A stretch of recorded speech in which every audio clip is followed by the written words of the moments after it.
नमस्कार मित्रांनो, UDAS plus 2026-27 सिरीजचा आणखी एक महत्त्वाचा व्हिडिओ आता आपण बघणार आहोत. तर मित्रांनो, UDAS प्लस 2026-27 स्टुडंट पोर्टलची अत्यंत महत्त्वाची अपडेट असणार आहे. एखाद्या विद्यार्थ्याला आपल्याला सेंड टू ड्रॉप बॉक्स म्हणजे त्या विद्यार्थ्याला ड्रॉप बॉक्स मध्ये कसं टाकायचं आहे याची संपूर्ण सविस्तर माहिती आपण जाणून घेणार. मित्रांनो, UDAS प्लसच्या त्या पोर्टलवर सेंड टू ड्रॉप बॉक्सचा एक स्पेशल टॅब असणार आहे आणि त्या टॅबचा वापर आपल्याला कशा पद्धतीने करायचा आहे, कोणत्या परिस्थितीत करायचा आहे याची संपूर्ण माहिती जाणून घेऊ. तर नमस्कार, मी राज मेश्राम, मराठीशाळा.com या युट्यूब चॅनलवर पुन्हा एकदा आपलं सहर्ष स्वागत आहे. मित्रांनो, UDAS प्लस स्टुडंट पोर्टलची अत्यंत महत्त्वाची अपडेट असणार आहे. एखाद्या विद्यार्थ्याला सेंड टू ड्रॉप बॉक्स कसं करायचं याचा लाईव्ह डेमो मोबाईलच्या सहाय्याने जाणून घेण्यासाठी व्हिडिओला स्किप न करता पूर्ण बघा. चॅनलवर जर नवीन असाल तर चॅनलला सबस्क्राईब करायला विसरू नका आणि व्हिडिओ जर आवडला तर व्हिडिओला लाईक व शेअर करा. चला तर मग सुरू करूया.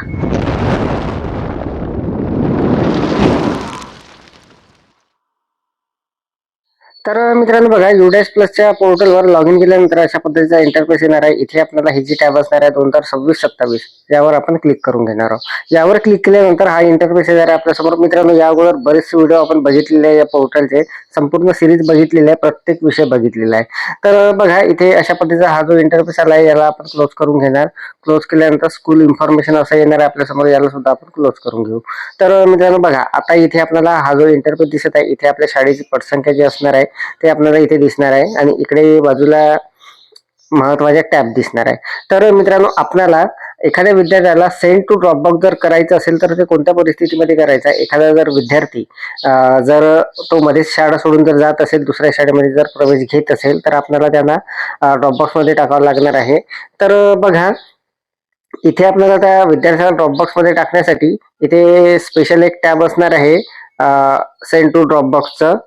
तर मित्रांनो बघा, इथे आपल्याला हे जे मेन टॅब दिसणार आहे यामध्ये आपल्याला student progression, movement and progression म्हणून जे टॅब आहे यामध्ये जर आपण क्लिक केलं तर तिथे मित्रांनो काही सब टॅब आपल्या समोर येणार आहे.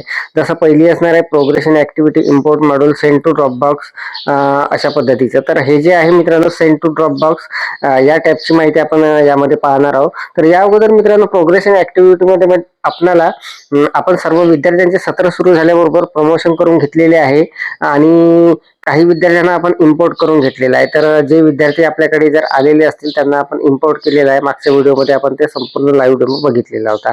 तर मित्रांनो, जर आपल्या शाळेतील जर एखादा विद्यार्थी शेवटच्या वर्गाचा सोडून जर दुसऱ्या शाळेत मध्येच जर जात असेल तर त्याला आपल्याला सेंड टू ड्रॉप बॉक्स करावा लागणार आहे. तर बऱ्याच शाळेमध्ये मित्रांनो मध्येच एखादा विद्यार्थी बाहेर गावला कोणत्या ना कोणत्या कारणामुळे जातात, तर त्या विद्यार्थ्यांना आपल्याला मित्रांनो ड्रॉप बॉक्स मध्ये टाकावं लागते. कारण आपण त्यांचं जे प्रमोशन केलेलं आहे तेव्हा त्यांचं जे स्टेटस ठेवलेलं आहे ते आपण सेम एज स्कूल केलेलं आहे, परंतु आता आपल्याला त्यांना लेफ्ट स्कूल विथ TC करावं लागणार आहे.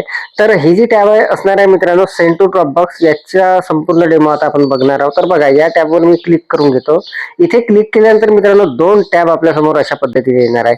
तर पहिली असणार आहे यामध्ये प्रोग्रेशन करेक्शन म्हणून आणि दुसरं असणार आहे सेंड टू ड्रॉप बॉक्स. तर मित्रांनो, यामध्ये प्रोग्रेशन करेक्शन म्हणून जे आहे हे नवीन टॅब असणार आहे, कारण यामध्ये आपलं स्कूलिंग स्टेटस जे आहे मित्रांनो ते आपण सेम एज स्कूल केलेलं आहे प्रमोशन करताना. तर ते आता आपल्याला लेफ्ट स्कूल विथ TC अशा पद्धतीचं ते करावं लागते तिथे. तर याची माहिती मागच्या व्हिडिओमध्ये सुद्धा आपण जाणून घेतलेली होती.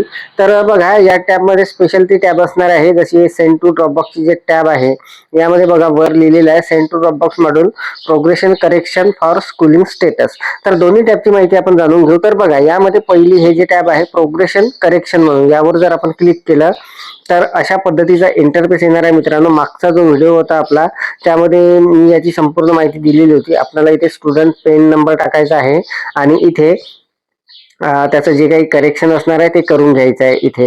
तर बघा, मी आपल्या माहितीसाठी ते करून दाखवणार आहे एकदा. आपल्याला काय करायचं आहे, इथे स्टुडंट ज्या विद्यार्थ्याचा आपल्याला ते करायचं आहे त्याचा जो पेन नंबर असणार आहे म्हणजे परमनंट एज्युकेशन नंबर तो टाकून इथे गो करायचा आहे. गो केल्यानंतर अशा पद्धतीची संपूर्ण डिटेल येणार आहे आणि आपल्याला तिथे त्याचं जे स्कूलिंग स्टेटस आहे ते चेंज करावं लागणार आहे, म्हणजे जर तो सोडून गेलेला असेल तर. बघा, इथे आपल्याला टिक करून घ्यायचं आहे. इथे टिक केल्यानंतर आपल्याला मित्रांनो इथे खाली रिजन जे असणार आहे ते सिलेक्ट करायचं आहे. तर यापैकी एक रिजन आपल्याला तिथे घ्यावं लागणार आहे, कोणत्या कारणाने तो सोडून गेला ते. तर याची माहिती मित्रांनो ऑलरेडी आपण मागच्या व्हिडिओमध्ये सुद्धा जाणून घेतली. तर महत्वाची इथे जे टॅब आहे सेंड टू ड्रॉपबॉक्स, या टॅबला आपण मित्रांनो क्लिक करून घेणार आहोत. इथे क्लिक केल्यानंतर नेमकं यामध्ये कशा पद्धतीने आपल्याला करायचं आहे सेंड टू ड्रॉपबॉक्स ते आपण बघणार आहोत. तर बघा, यावर गोवर आपण क्लिक करणार. गोवर क्लिक केल्यानंतर मित्रांनो अशा पद्धतीचा इंटरफेस येणार आहे, याला ओके करून आपण काढून घेणार. तर बघा, आता जो विद्यार्थी सोडून जर गेलेला असेल तर त्याला आपल्याला ड्रॉपबॉक्स मध्ये कसं टाकायचं आहे, त्याच्यात दोन कंडिशन असणार आहे मित्रांनो. सर्वात अगोदर मित्रांनो आपण त्या विद्यार्थ्याचा पेन नंबर आपल्याला इथे टाकून घ्यायचा आहे. पेन नंबर म्हणजे परमनंट एज्युकेशन नंबर, आणि त्यानंतरच आपल्याला त्याला तिथे संपूर्ण प्रोसेस जी असणार आहे समोरची ते करता येणार आहे. तर बघा, पेन नंबर टाकल्यानंतर इथे गो करून घ्यायचा आहे. गो केल्यानंतर आता त्या विद्यार्थ्याची संपूर्ण माहिती आपल्या समोर इथे या बॉक्समध्ये आपल्याला संपूर्ण माहिती त्या विद्यार्थ्याची दिसत आहे. तर मित्रांनो आता इथे दोन कंडिशन अशा असणार आहे. जर एखादा विद्यार्थी मध्ये जर आपली शाळा सोडून गेलेला असेल आणि तो जर टीसी नेलेला नसेल, असाच जर गेलेला असेल अचानक, तर त्याला मित्रांनो आपल्याला हे जे खालचं ऑप्शन असणार आहे मार्क ड्रॉप आउट, हे ऑप्शन घेऊन समोरची प्रोसेस करायची आहे, म्हणजे त्याला ड्रॉपबॉक्स मध्ये टाकायचं आहे. किंवा एखादा विद्यार्थी असाही असू शकतो की तो टीसी वगैरे घेऊन गेलेला असेल, तर त्याला आपल्याला left school already with TC हे ऑप्शन घेऊन समोरची प्रोसेस करायची आहे, जेणेकरून मित्रांनो तो ज्या शाळेमध्ये गेलेला आहे त्यांना त्या विद्यार्थ्याला इम्पोर्ट करता येईल अगदी सहजपणे. तर हे दोन ऑप्शन खूप महत्वाचे असणार आहे मित्रांनो. संपूर्ण सत्रामध्ये, चालू सत्रामध्ये एखादा विद्यार्थी जर अचानक गेलेला असेल शाळा सोडून, जर तो टीसी घेऊन गेलेला असेल तर तेवढा काही प्रॉब्लेम नसणार आहे. परंतु जर तो टीसी घेऊन वगैरे गेलेला नसेल तर आपली अडचण होणार आहे. त्यासाठी मित्रांनो त्या विद्यार्थ्याला आपल्याला मार्क ड्रॉपआउट म्हणून करून घ्यायचं आहे. तर मला हे काहीच करायचं नाही मित्रांनो. इथे मी आपल्याला समजायसाठी हे संपूर्ण प्रोसेस दाखवत आहे कशा पद्धतीने आपल्याला करायचं आहे.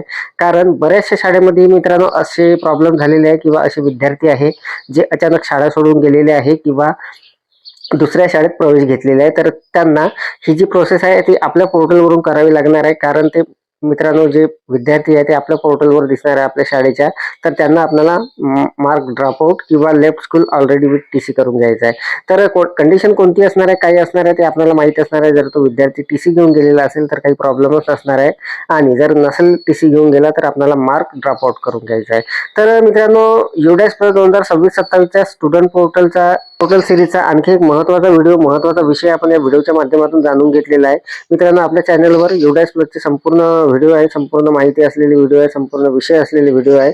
तर सध्या तरी या व्हिडिओमध्ये एवढंच. व्हिडिओ जर आवडलेला असेल तर व्हिडिओला लाईक करा, शेअर करा, आणि माझ्या मराठीशाळा.com या यूट्यूब चॅनलवर जर नवीन असाल तर चॅनलला सबस्क्राईब करायला विसरू नका. पुन्हा व्हिडिओ असेल का नवीन माहितीसह, नवीन अपडेटसह.